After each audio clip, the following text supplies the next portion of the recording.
within days of my return to the Ministry of Finance, I had declared that our objectives were fiscal consolidation, price stability, self-sufficiency in food, reviving the growth cycle, enhancing investments, promoting manufacturing, encouraging exports, quickening the pace of implementation of projects, and finding practical solutions to certain stressed sectors such as petroleum, power, coal, highways, and textiles.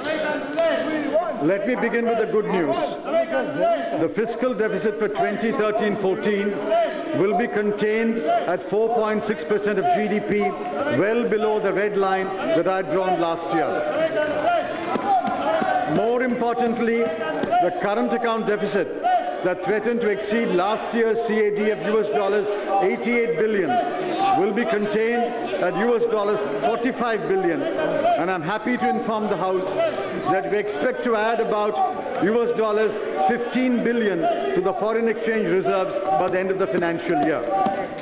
Analysts and rating agencies had acknowledged our efforts some months ago and no longer speak about a downgrade. I hope that domestic experts will now agree that the UPA government meant what it said when it put fiscal stability at the top of the agenda. Going forward, I appeal to all political parties to join me in the pledge that we shall never do anything that will affect the stability of the foundations of India's economy. Last year, when I read the budget speech, WPI headline inflation stood at 7.3% and core inflation at 4.2%. Through the year, inflation saw its ups and downs. At the end of January 2014, WPI inflation was 5.05% and core inflation 3%. Both the government and the RBI have acted in tandem. While our efforts have not been in vain, there is still some distance to go. Food inflation is still the main worry, although it has declined sharply from a high of 13.6% to 6.2%. Ask this guy to go back there. Come on, one guy will stop the parliament.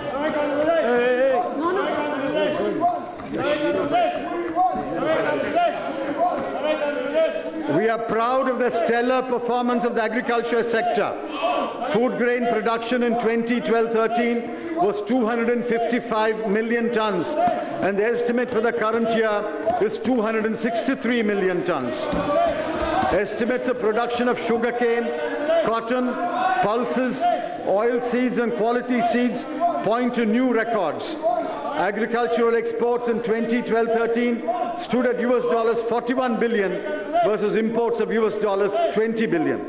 In 2013-14, agricultural exports are likely to cross $45 billion.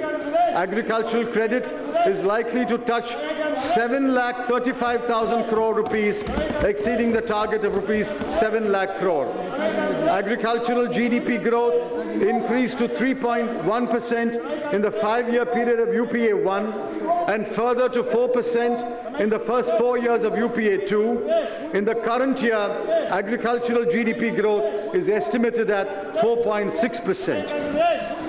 Even after the slowdown, the savings rate was 31.3% in 2011-12 and 30.1% in 2012-13. The corresponding investment rate was 35.5% and 34.8% respectively, indicating there was no steep decline in investment, except in mining and manufacturing.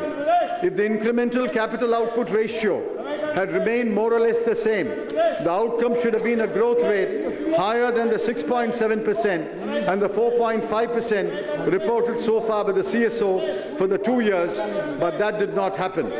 It was obvious that projects were not achieving commercial operation date, and there were too many obstacles on the path of implementation. At a time when it appeared that a number of projects would fall because of the logjam, government took the bold step to set up the Cabinet Committee on Investment and the Project Monitoring Group. Thanks to the swift decisions taken by them, by the end of January 2014, the way was cleared for completing 296 projects with an estimated project cost of rupees 6,60,000 crore. Exports have recovered sharply, and the recovery must be seen in the context of growth of global trade, declining from 6.1% in 2011 to 2.7% in 2013. India's merchandise exports reached a level of $300.4 billion in 2012-13, registering a negative growth of 1.8% over the previous year.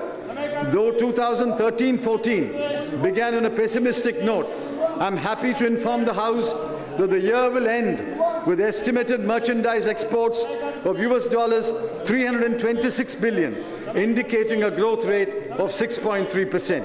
However, imports are down, and this does not augur well for either manufacturing or domestic trade.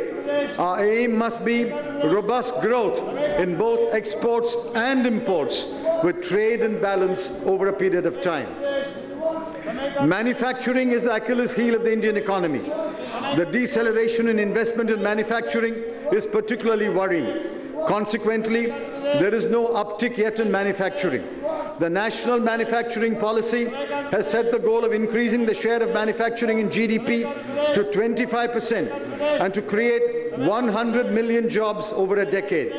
8 national investment and manufacturing zones have been announced along the Delhi-Mumbai Industrial Corridor, and 9 projects have been approved by the DMIC Trust. 5 NIMZs outside DMIC have also been given in-principle approval.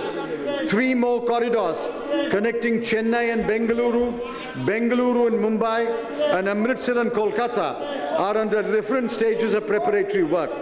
Additional capacities are being installed in major manufacturing industries such as steel, cement, refinery, power and electronics.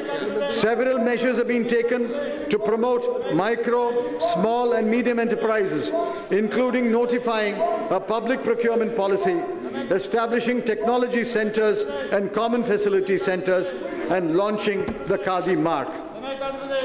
We have given a big push to infrastructure and capacity addition in infrastructure industries. In 2012-13 and in the 9 months of the current financial year, we have added 29,350 megawatts of power capacity, 3,928 kilometers of national highways, 39,144 kilometers of rural roads under PMGSY, 3,343 kilometers of new railway track, and 217.5 million tons of capacity per annum in our ports. Besides, 19 oil and gas blocks were given out for exploration, and 7 new airports are under construction. We have also facilitated infrastructure debt funds to provide takeout finance for infrastructure projects and ease the pressure on the banking system. Risks to capital flows. Thank you. Risks to capital flows were accentuated due to volatile global conditions and the indication in May 2013 of a reduction in asset purchases by the US Federal Reserve. The rupee came under pressure.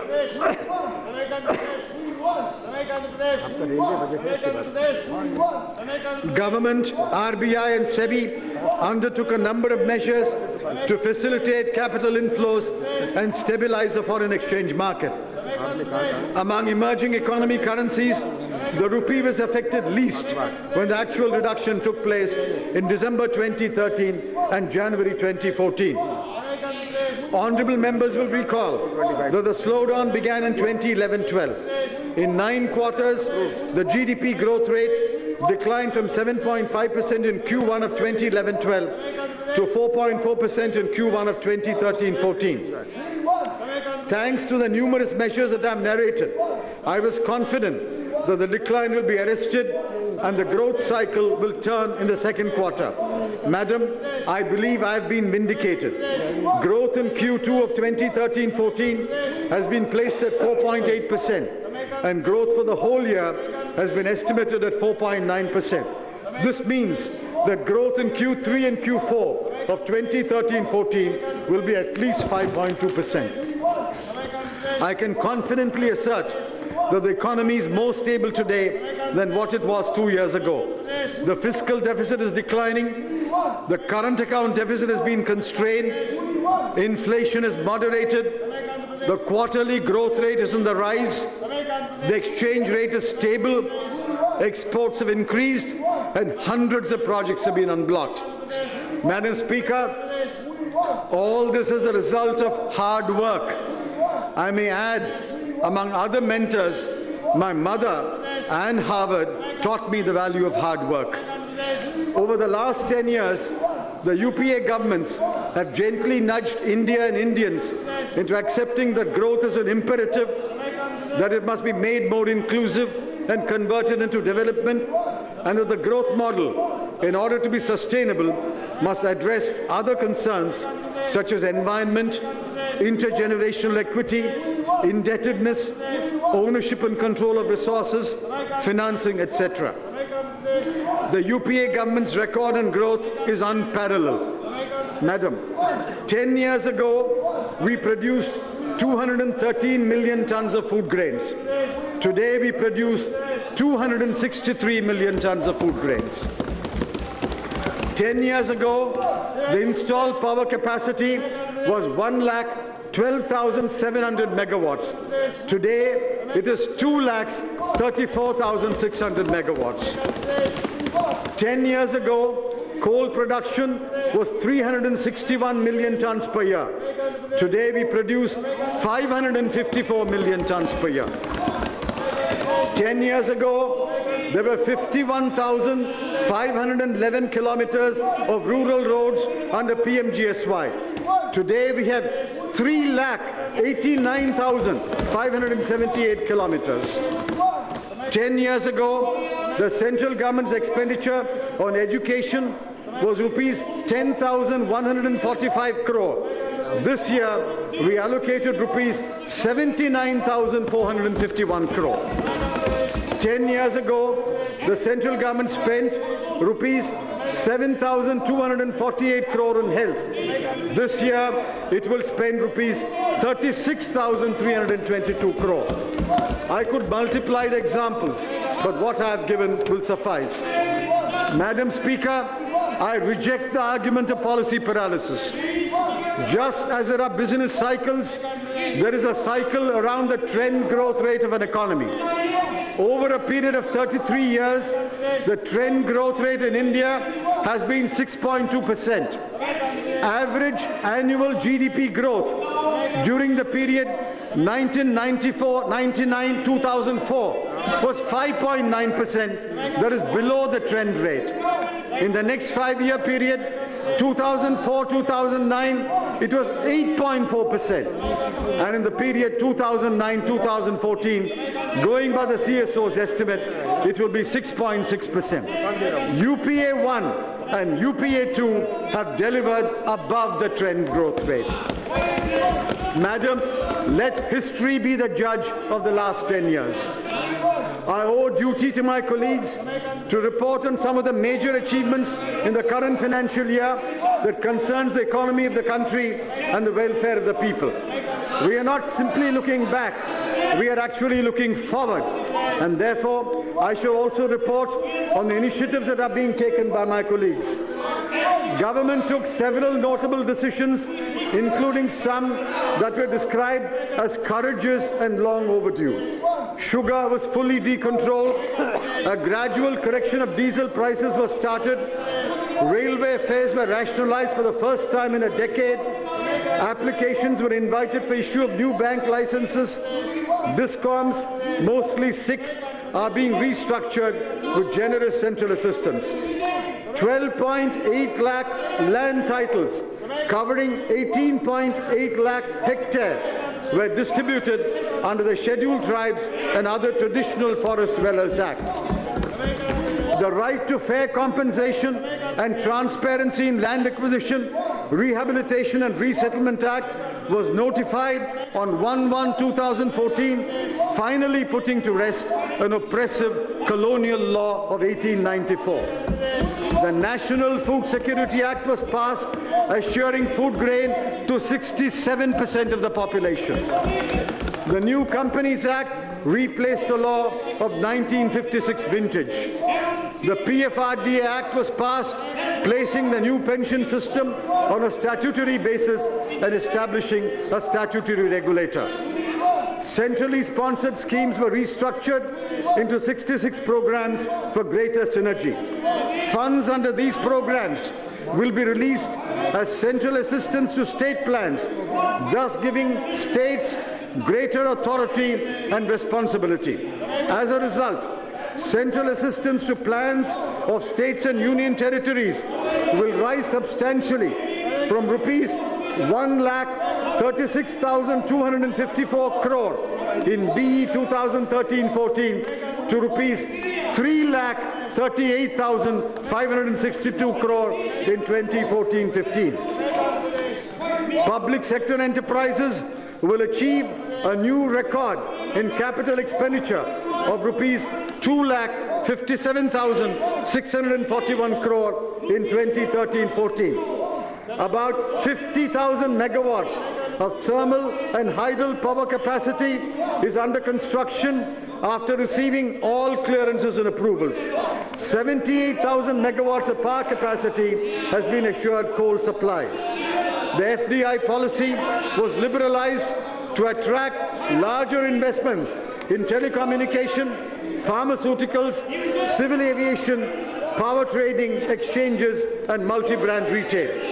Approval was granted to establish 2 semiconductor wafer fab units that will be the bedrock of the electronics hardware industry. The IT modernization project of the Department of Posts, with an outlay of rupees 4,909 crore, will be operational by 2015 in all 1,55,000 locations. The Kudangulam Nuclear Power Plant Unit 1 achieved criticality and is generating 180 million units of power. The 500 megawatt prototype fast breeder reactor at Kalpakkam is nearing completion. 7 nuclear power reactors are also under construction with the aim of achieving an installed capacity of 10,080 megawatts by the end of the 12th plan. After exceeding the target and achieving 1,684 megawatt of grid-connected solar power, the National Solar Mission entered the second phase on 1/4/2013. It is proposed to take up 4 ultra-mega solar power projects, each with a capacity of over 500 megawatts in 2014-15. Ministry of MSME will create the India Inclusion Innovation Fund to promote grassroots innovations with social returns to support enterprises in the MSME sector. I propose to make an initial contribution of rupees 100 crore to the corpus of the fund. In order to promote entrepreneurship among the scheduled castes and to provide concessional finance to them, IFCI will set up a venture capital fund for scheduled castes. I propose to provide an initial capital of rupees 200 crore, which can be supplemented every year.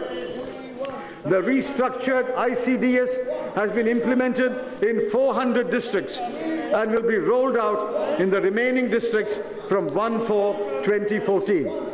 Government has approved the National Agroforestry Policy 2014, which has multiple objectives, including employment, productivity, conservation, and adaptation. A mechanism for marketing minor forest produce has been introduced, and the budget has allocated rupees 444.59 crore to continue the scheme in 2014-15. A new plan scheme with an allocation of rupees 100 crore has been approved to promote community radio stations.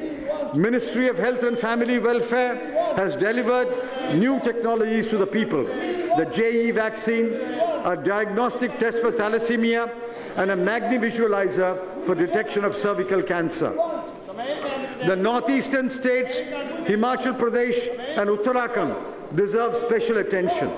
In addition to funds allocated in the current year, I propose to release a sum of rupees 1,200 crore as additional assistance to these states before the end of the year. Madam, India joined a handful of countries when it launched the Mars Orbiter mission. We now have the capability in launch vehicle technology, cryogenics, and navigation, meteorological, and communication satellites, and are largely self-reliant. Several flight tests, navigational satellites, and space missions are planned for 2014-15. Madam, last year I had made 3 promises, and I had asked honourable members to keep before them the faces of the girl child, the young student, and the poor. To ensure the dignity and safety of women, I promised the Nirbhaya Fund and put rupees 1,000 crore into the fund. So far, we have approved 2 proposals that will receive support from the fund. In order to make it clear that the fund will be a permanent fund, I intend to declare the grant of rupees 1,000 crore as non-lapsable. And in order to support more proposals, I propose to contribute to the fund another sum of rupees 1,000 crore next year. Secondly, I had promised an ambitious program to skill millions of young men and women, and had tasked the National Skill Development Corporation to implement the program. The National Skill Certification and Monetary Reward Scheme was launched in August 2013 and has been widely hailed as a success. At last count, 24 sector skill councils, 400 training partners, and 17 assessment agencies had joined the program. 204 job roles have been finalized. 1,68,043 youth had enrolled, and 77,710 have completed their training. Honourable members will recall that I had set apart rupees 1,000 crore for the scheme. The whole of that money will be transferred to the NSD Trust, and I propose to transfer another sum of rupees 1,000 crore next year to enable the Trust to scale up the program of NSDC rapidly. I may add that NSDC actually complements the initiatives of several ministries which steer skill development programs such as UDAN in Jammu and Kashmir. Thirdly, I had promised that the direct benefit transfer scheme would be rolled out throughout the country. The scheme is barely a year old. Money is being transferred to beneficiaries under 27 identified schemes, including the National Social Assistance Program. A total of 54,20,114 transactions have been put through until 31/1/2014, and rupees 628 crore has been transferred. Another sum of rupees 3,370 crore has been transferred to 2.1 crore LPG beneficiaries. The latter scheme has been put on hold for the time being, pending resolution of some difficulties that have been pointed out. However, let me reiterate that the government remains fully committed to Aadhaar, under which 57 crore unique numbers have been issued so far, and to opening bank accounts for all Aadhaar holders in order to promote financial inclusion. Who needs Aadhaar? It is those who are at the bottom of the pyramid, the poor, the migrant workers, the homeless, and the oppressed who need Aadhaar, and we will ensure that they get Aadhaar. I have no doubt that in course of time, even critics of Aadhaar will realize that Aadhaar is a tool of empowerment. Madam, I shall now give an overview of the interim budget. In some years, we overprovide in the budget. In those years, savings are inevitable. Because if there is lower than expected growth, there will be lower than estimated revenues as well. 2013-14 has been one such year. I'm afraid we will not be able to spend the budgeted planned expenditure, but non-planned expenditure will exceed the budget by a small amount. In order to sustain the pace of planned expenditure, I have decided to keep planned expenditure in 2014-15 at the same level at which it was budgeted in 2013-14. I have provided rupees 5,55,322 crore for planned expenditure. I am glad to inform the House that all the ministries, departments that run key flagship programs of the UPA government have been provided adequate funds. In all the following cases, I have provided in 2014-15 an amount equal to or higher than in the BE of 2013-14 and irrespective of the revised estimates for the year. Ministry of Minority Affairs, rupees 3,711 crore. Ministry of Tribal Affairs, rupees 4,379 crore. Ministry of Housing and Poverty Alleviation, rupees 6,000 crore. Ministry of Social Justice and Empowerment, rupees 6,730 crore. Ministry of Panchayati Raj, rupees 7,000 crore. Ministry of Drinking Water and Sanitation, rupees 15,260 crore. Ministry of Women and Child Development, rupees 21,000 crore. Ministry of Health and Family Welfare, rupees 33,725 crore. Ministry of Human Resource Development, rupees 67,398 crore. And Ministry of Rural Development, rupees 82,202 crore. My colleague, the Minister of Railways, presented the railway budget a few days ago. Budgetary support to railways has been increased from rupees 26,000 crore in BE 2013-14 to rupees 29,000 crore in 2014-15. Railways need to mobilize huge resources through market borrowing and private-public partnership schemes. It is proposed to identify new instruments and new mechanisms to raise funds for railway projects.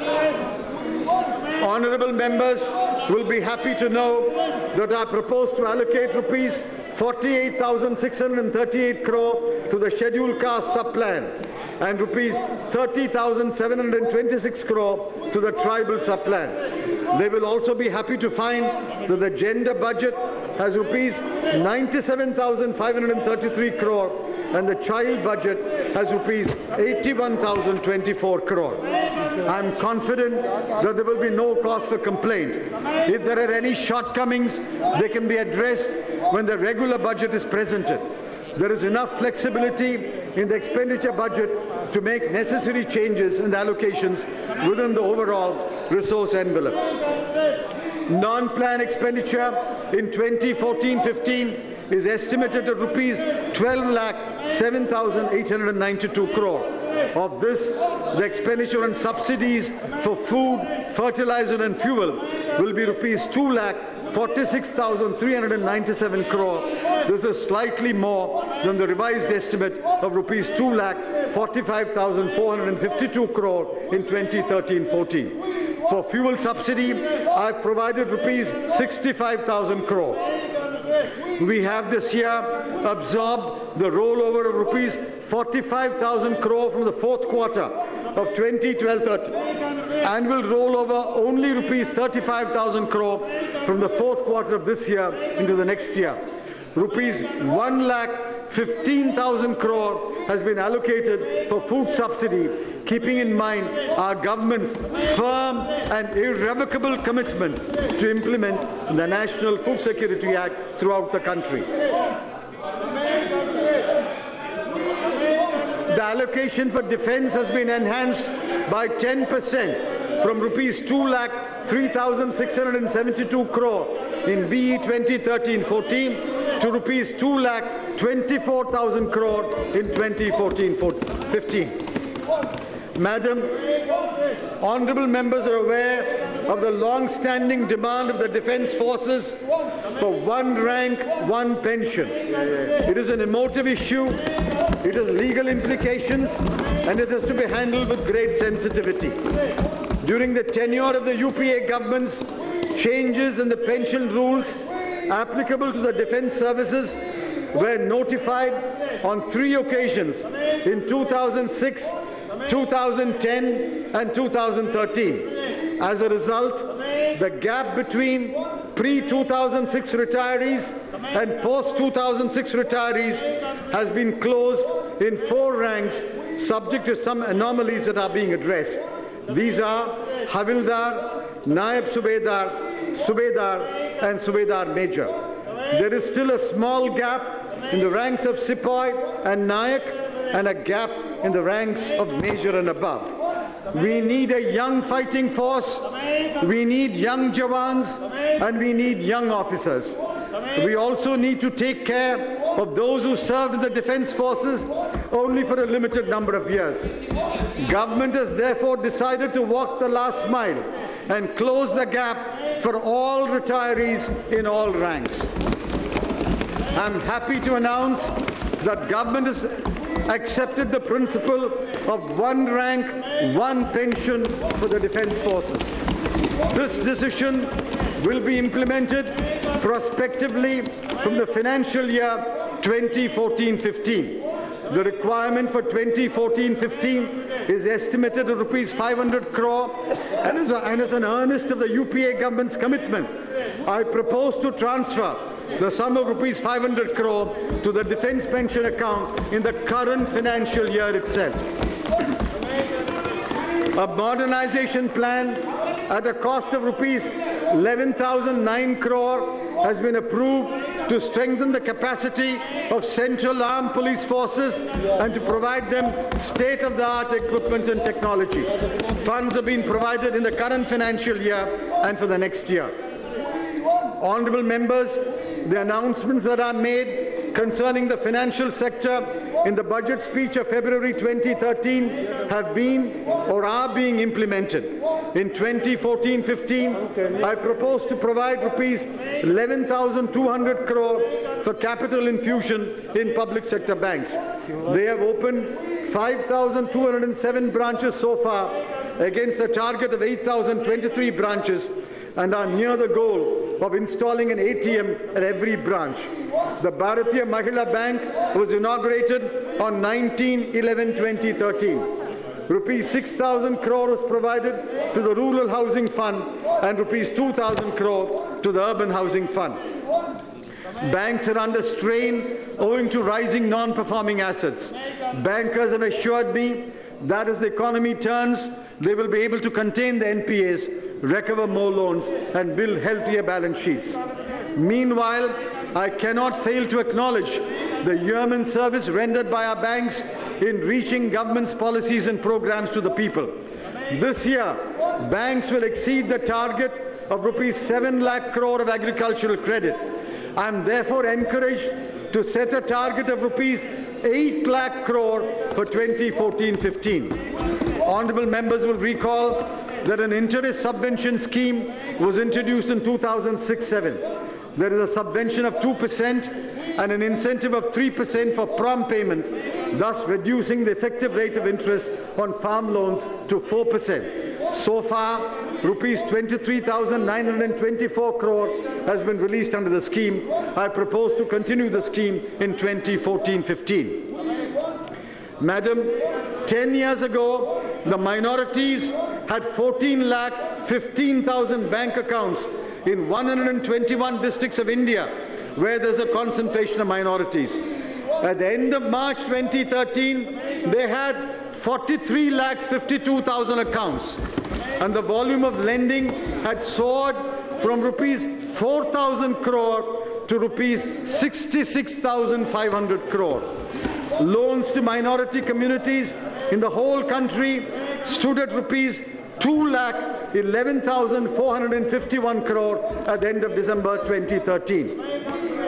10 years ago, only 9,71,182 women self-help groups had been credit linked to banks.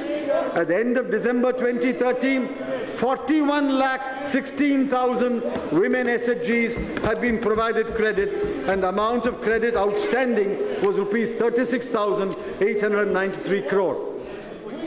10 years ago, only a few thousand students, mostly the well-connected, got education loans. At the end of December 2013, public sector banks had 25,70,254 student loan accounts, and the amount outstanding was rupees 57,700 crore. Honourable members will recall that my predecessor, Shri P had in the budget of 2009-10 introduced a central scheme for interest subsidy in respect of education loans disbursed after 1/4/2009, under which government took over the burden of interest for the duration of the period of study and a little beyond. The scheme brought great cheer to student borrowers and their families. However, I have noticed a sense of discrimination among students who had borrowed before 31/3/2009, struggled to pay interest during the period of study, and continue to service the loan afterwards. I think they deserve some relief. I therefore propose a moratorium period for all education loans taken up to 31/3/2009 and outstanding on 31/12/2013. Government will take over the liability for outstanding interest as on 31/12/2013, but the borrower would have to pay interest for the period after 1/1/2014. It is estimated that nearly 9 lakh student borrowers will benefit to the tune of approximately rupees 2,600 crore. I intend to provide the funds in the current financial year itself. Accordingly, a sum of rupees 2,600 crore will be transferred to the Canara Bank, the designated CSI banker. Details of the scheme will be announced shortly. This year, Life Insurance Corporation has opened 1,252 offices, and the 4 public sector general insurance companies have opened 1,849 offices in towns with a population of 10,000 or more to serve peri-urban and rural areas. They are moving steadily to achieve the goals set for them. A number of steps have been envisaged to deepen the Indian financial markets. Among them are to comprehensively revamp the ADR-GDR scheme and enlarge the scope of depository receipts, to liberalize the rupee-denominated corporation bond market, to deepen and strengthen the currency derivatives market to enable Indian companies to fully hedge against foreign currency risks, to create one record for all financial assets of every individual, to enable smoother clearing and settlement for international investors looking to invest in Indian bonds. What about moratorium? Honourable members will recall the payment crisis in the National Spot Exchange Limited. Following the transfer of the subject to the Ministry of Finance, swift action was taken to sequester NSEL and to ensure there was no spillover of the crisis to the other regulated segments of the financial market. I propose to amend the Forward Contracts Regulation Act to strengthen the regulatory framework of the commodity derivatives market. Madam, I regret to record my disappointment that the Insurance Laws Amendment Bill and the Security Laws Amendment Bill have not been passed by Parliament for reasons that have nothing to do with the merits of the bills. Pursuant to the announcement in the budget speech of 2011-12, Government is ready with a Public Debt Management Agency Bill. Following precedent, it is proposed to establish a non-statutory PDMA that can begin work in 2014-15. Madam Speaker, I now wish to look forward and outline a vision for the future. I wonder how many have noted the fact that India's economy, in terms of the size of its GDP, is the 11th largest in the world. There are great things in store. There is a well-argued view that in the next 3 decades, India's nominal GDP will take the country to the 3rd rank after the US and China. Just as the fortunes of the developed countries affect the emerging economies today, the fortunes of China and India will in the future have a significant impact on the rest of the world. We therefore owe a responsibility not only to ourselves but to the whole world to keep our economy in robust health. The UPA government has a clear line of sight to the goals that we have set for ourselves. I have broken down the steps towards those goals into tasks that must be undertaken by the government of the day. I crave your leave to identify 10 such tasks. 1. Fiscal consolidation. We must achieve the target of fiscal deficit of 3% of GDP by 2016-17 and remain below that level always. current account deficit. Since we will run a current account deficit every year for some more years, it can be financed only by foreign investment, whether it is FDI or FII or ECB or any other kind of foreign inflow. Hence, there is no room for any aversion to foreign investment. 3. In a developing economy, we must accept that when our aim is high growth, there will be a moderate level of inflation. RBI must strike a balance between price stability and growth while formulating monetary policy. 4. The recommendations of the Financial Sector Legislative Reforms Commission that require no change in legislation must be implemented immediately. And for the other recommendations, we must draw a timetable for passing legislation. 5. We must rebuild our infrastructure and add a huge quantity of new infrastructure. Every proven model must be adopted, and the PPP model must be more widely used. New financing structures must be created for long-term funds and pooling of investments. 6. We must focus on manufacturing, and especially on manufacturing for export. I propose that all taxes, central and state, that go into an exported product should be waived or rebated. I also propose that there should be a minimum tariff protection so that there is an incentive to manufacture goods in India rather than import them into India. 7. Given the limited resources and the many claims on the resources, we must choose the subsidies that are absolutely necessary and give them only to the absolutely deserving. 8. Our cities will become ungovernable and perhaps unlivable if we do not address the decay in our cities. Cities have wealth, cities also create wealth. That wealth should be tapped for resources to rebuild the cities with a new model of governance. 9. Skill development must rank alongside secondary education, university education, total sanitation, and universal health care in the priorities of the government. 10.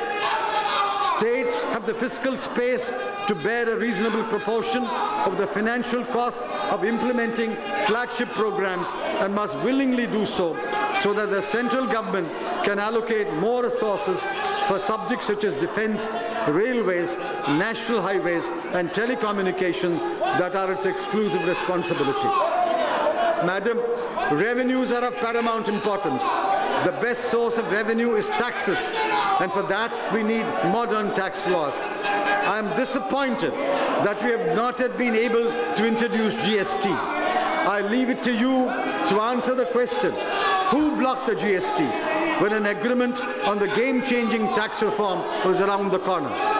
We have also got ready a direct taxes code that will serve us for at least the next 20 years. I intend to place it on the website for a public discussion without partisanship or acrimony. I appeal to all political parties to resolve to pass the GST laws and the DTC in 2014-15. Our government has passionately espoused the cause of science, promoted scientific research, and supported scientific applications and inventions. The Income Tax Act allows deductions for expenditure on scientific research, but it is limited to direct funding. We have reflected on a new approach to funding scientific research. I therefore propose to set up a research funding organization that will fund research projects selected through a competitive process. Contributions to that organization will be eligible for tax benefits. This will require legislative changes which can be introduced at the time of the regular budget. Madam, there has been much debate on illegal offshore accounts held by Indians. Investigations into such accounts were launched in 2011. Despite several hurdles in obtaining evidence from the countries concerned, the government has succeeded through alternative methods and special efforts in obtaining information in 67 cases. An action is underway to determine the tax liability as well as impose penalty. Prosecutions for willful tax evasion have been launched in 17 other cases. More inquiries have been initiated into accounts reportedly held by Indian entities in no-tax or low-tax jurisdictions. In keeping with the conventions I do not propose to make any announcements regarding changes in the tax laws. However, the current economic situation demands some interventions that cannot wait for the regular budget. In particular, the manufacturing sector needs an immediate boost.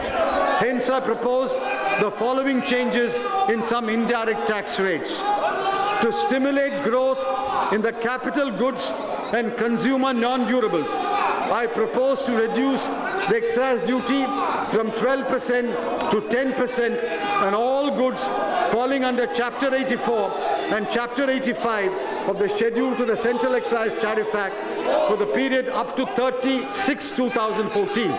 The rates can be reviewed at the time of the regular budget. To give relief to the automobile industry, which is registering unprecedented negative growth, I propose to reduce excise duty as follows for the period up to 30/6/2014. Small cars, motorcycles, scooters and commercial vehicles from 12% to 8%. SUVs from 30% to 24%. Large and mid-segment cars from 27 or 24% to 24 or 20%. Consequently, I propose to make appropriate reductions in excise duty on chassis and trailers. The rates can be reviewed at the time of the regular budget. To encourage domestic production of mobile handsets, which has declined, and reduce the dependence on imports, which have increased, I propose to restructure the excise duties for all categories of mobile handsets. The rates will be 6% with SENVAT credit or 1% without SENVAT credit. To encourage domestic production of soaps and oleochemicals, I propose to rationalize the customs duty structure on non-edible grade industrial oils and its fractions, fatty acids and fatty alcohols at 7.5%. To encourage domestic production of specified road construction machinery, I propose to withdraw the exemption from CVD on similar imported machinery. To encourage indigenous production of security paper for printing currency notes, I propose to provide a concessional customs duty of 5% on capital goods imported by the Banknote Paper Mill India Private Limited. I also propose to give relief from service tax in two cases. By virtue of the definition of agricultural produce in Finance Act 2012, read with a negative list, storage or warehousing of paddy was excluded from the levy of service tax. Rice was not. This distinction is somewhat artificial. Hence, I propose to exempt loading, unloading, packing, storage and warehousing of rice from service tax. Ministry of Health and Family Welfare has requested that services provided by cord blood banks are also healthcare services and should be exempt from service tax. I propose to accept the request. Notifications in respect of the above changes will be issued today. I shall now present the budget estimates for 2014-15. The current financial year will end on a satisfactory note with a fiscal deficit at 4.6%, below the red line of 4.8%, and the revenue deficit at 3.3%.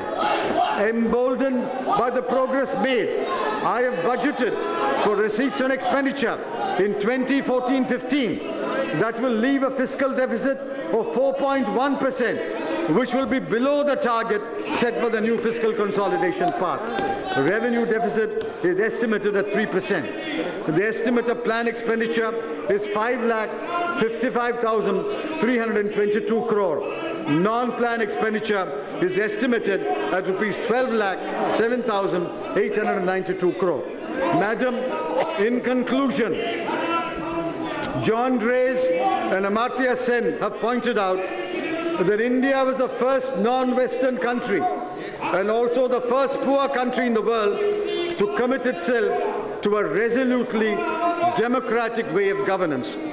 Democracy acknowledges diversity, respects dissent, encourages debate, and decides through a government of elected representatives. Neither populism nor majoritarianism nor individualism is an alternative way of governance. Our way of governance has not come in the way of lifting 140 million people out of poverty in the last 10 years. That is the greatest achievement of the two UPA governments, and we are legitimately proud of that achievement. Madam, in the 10 years that I've been in the North Block, I have received wise counsel and full support from the Honourable Prime Minister of India and from the chairperson of the UPA, and I thank them. I have received support from my colleagues and from all members of Parliament. I thank them. I have seen the best of times and difficult times, but never did I lose faith in Jawaharlal Nehru's idea of India that, in the words of Sunil Kilnani, quote, sought to coordinate within the form of a modern state a variety of values: democracy, religious tolerance, economic development, and cultural pluralism, unquote. It is with that faith that I shall remain on the bridge until the day when I am sure the people of India will entrust the responsibility to a hand that will hold the scepter swayed with equity. Let me sign off with a couplet from the sage Thiruvalluvar. Vel andru vendi tharuvadu mannaman kol aduvum kodadu enin. Vel andru vendi tharuvadu mannaman kol aduvum kodadu enin. Not the spear, but scepter swayed with equity alone gives a ruler victory. Madam Speaker, with these words, I commend the interim budget to the House. Very good. Madam, I beg to present a statement of the estimated receipts and expenditure of the Government of India for the year 2014-15. Madam, I beg to lay on the table the following statements under Section 3(1) of the Fiscal Responsibility and Budget Management FRBM Act 2003, 1. Macroeconomic Framework Statement, 2. Medium-Term Fiscal Policy Statement, and 3. Fiscal Policy Strategy Statement. Madam, I beg to move for leave to introduce the Finance Bill 2014.